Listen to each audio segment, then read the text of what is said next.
Cette importante déclaration était pour nous vitale pour attester de façon claire, de façon nette et de façon précise que chacun d'entre nous, ici présent, même à cette table de séance, dans son cœur, a son candidat. Ce n'est pas moi, président de la commission, de venir vous imposer mon candidat.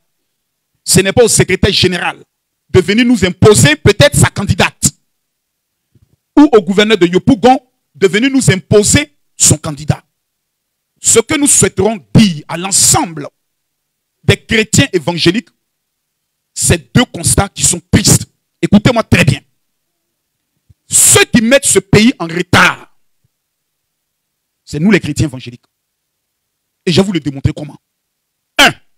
Si je pose la question même dans cette salle, combien de pasteurs ont les cartes d'électeurs? Vous trouverez que c'est peut-être 15%. Vous savez pourquoi? Parce que nous avons cette mauvaise habitude de croire que c'est le Seigneur qui viendra faire toutes choses.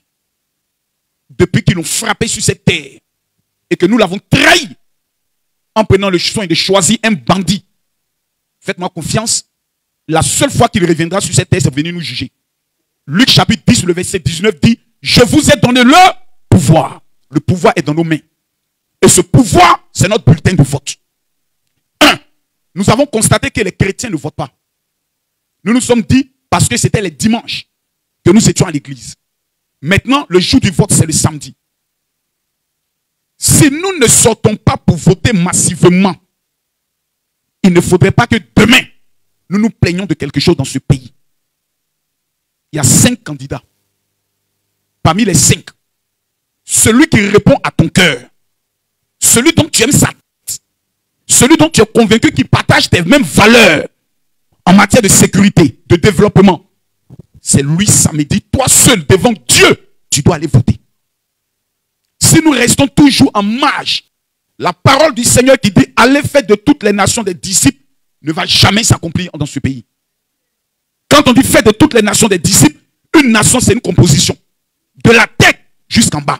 Il faut qu'on faille des chrétiens maires, des chrétiens députés, des chrétiens chefs d'État, pourquoi pas.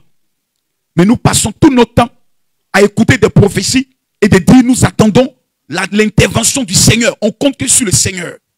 Mes chers parents, mes chers frères, j'ai dit un jour à quelqu'un, si c'est prière dans ce pays-là, on a prié, hein? En 2010, on a prié, hein? On a prié, hein? Il n'y a rien eu. Le sujet qu'on a dit à Dieu, ça ne s'est pas exaucé. Malachie a fui. Nous, on est resté là. Le samedi, là, chaque pasteur doit exhorter ses fidèles pour leur dire allez voter sans les manipuler ou les imposer sa volonté. C'est très important. Nous sommes à notre 3e élection depuis que nous sommes à la tête de la commission protestante évangélique.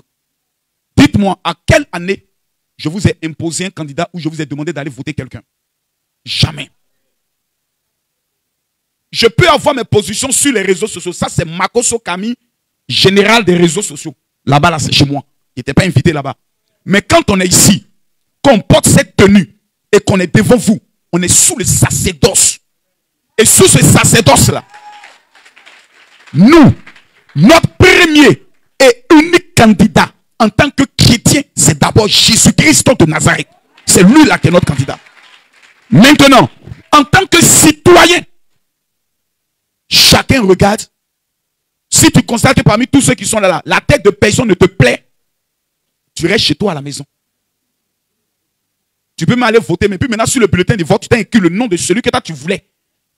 Et puis il n'est pas là, tu écris son nom. C'est un bulletin nul. Tu vois, tu écris son nom.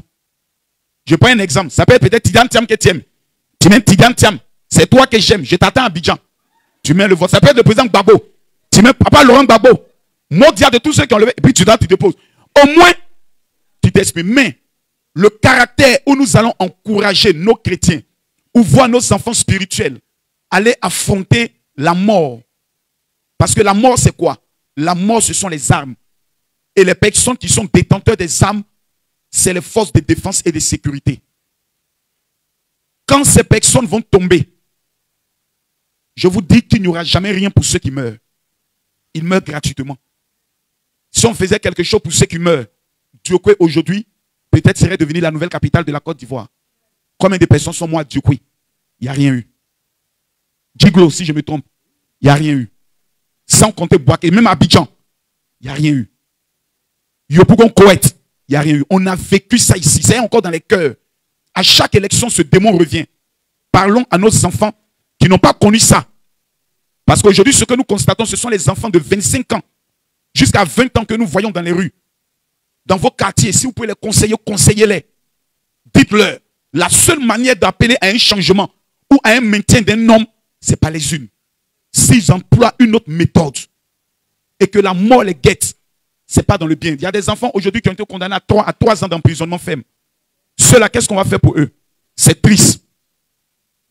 Après, c'est encore nous les hommes de Dieu qui allons venir faire encore des plaidoyeries pour aller demander encore pardon aux autorités. Mais on aurait pu éviter ça. Moi, je suis content parce qu'il y a des zones qu'on redoutait mais qui ne sont pas sorties. L'Ouest n'est pas sorti parce qu'il dit on sait ce que nous on a vécu. Moi, je le dis et je le répète. Inculquons à nos chrétiens la sagesse du vote. C'est le seul moyen. Parce que lorsque vous allez voter et qu'après le vote, il y a contestation, même le corps habillé est affaibli. Parce que là, ce n'est plus une insurrection, c'est un conflit. Comme on appelle ça, post-électoral sur des résultats. Où l'on dit, je ne suis pas d'accord, j'ai mes trucs. Donc, le militaire, même il est gêné, il s'est dit, ben yo, et si ce qu'il dit là, c'est la vérité. On dit que tu n'as pas gagné. Mais tu nous demandes qu'à te maintenir au pouvoir. Oh, tu n'as pas gagné. Donc le gars, il a affaibli. Mais toute autre voie peut engendrer ce pays peut-être dans 10 ans ou dans 20 ans de guerre civile. Et où allons-nous aller? Au Burkina Faso? Non, je ne crois pas. Au Mali, je me rappelle quand nous avons perdu 4-0, comme ils ont fêté là-bas. On n'est pas les bienvenus. Au Ghana, on se rappelle d'Ashanti Kotoko. Et on se rappelle comment quand notre pays a commencé à connaître le développement, comment on s'est moqué de tous les pays voisins. Pour dire nous sommes les plus développés. Donc ils nous attendent. Le seul bien qu'on a, c'est la Côte d'Ivoire. Cher pasteur, j'aimerais vous demander, s'il vous plaît. Je sais que parmi vous, beaucoup ont des choses dans leur cœur ou ont des positions. Je connais certains pasteurs qui m'ont amené des messages pour dire, ah, il y a un aujourd'hui qui m'a dit, ah, Makoso, vraiment. Et ça, c'est ce message qui m'a beaucoup touché. Il dit, si tu peux au moins quitter le pays, et puis tu es à l'extérieur, et puis tu regardes tout de loin. C'est-à-dire, je me suis dit, mais attends, est-ce que lui, il sait de quoi il parle? Je lui ai posé la question, je lui ai dit, est-ce que tu es conscient de ce que tu es en train de dire? Que s'il y a des troubles en Côte d'Ivoire, le nombre de victimes qui aura, ça va dépasser les 3000. Parce qu'il y a certains qui vont se dire, on doit maintenant se venger. D'autres vont se dire, ah, si ceux on les laisse, ils viendront se venger, donc défendons-nous par tous les moyens. Et comme nous sommes dans le pays où il existe les plus grands menteurs, le pays où les plus grands menteurs vivent, c'est la Côte d'Ivoire. Je vais vous donner une révélation. Nos comédiens menteurs sont les plus adulés, sont les plus populaires en Afrique. Les Ramatoulaye et autres, les plus grands menteurs sont en Côte d'Ivoire. C'est-à-dire, on a fait du mensonge, même métier. Comédien, on ment. Et c'est nous qui sommes les plus suivis. Nous sommes une génération. Et nous tous qui sommes ici, parmi nous, certains sont grands-pères. Hein? Qui sont ceux qui sont grands-pères ici déjà? Pas moi d'abord. Ok. On est des grands-pères. Donc tout ce qu'on peut souhaiter à nos enfants et à nos petits-enfants, c'est la tranquillité et la paix. Bien-aimés, vous avez 5 candidats devant vous. Et vous avez parmi ces candidats votre choix à faire.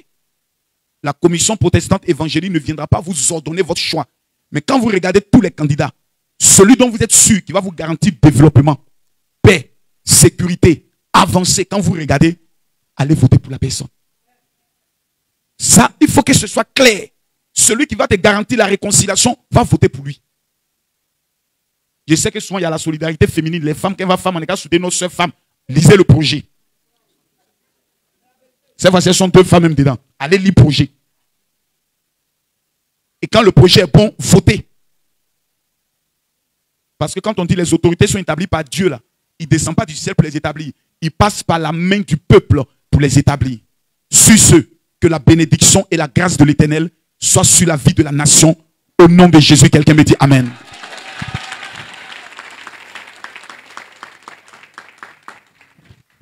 Si la presse, il y a des questions de la presse, nous allons répondre aux questions de la presse. C'était la déclaration que nous devions faire passer.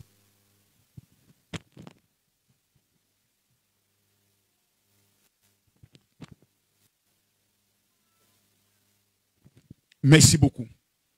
La presse vient de nous informer que le communiqué étant bien passé,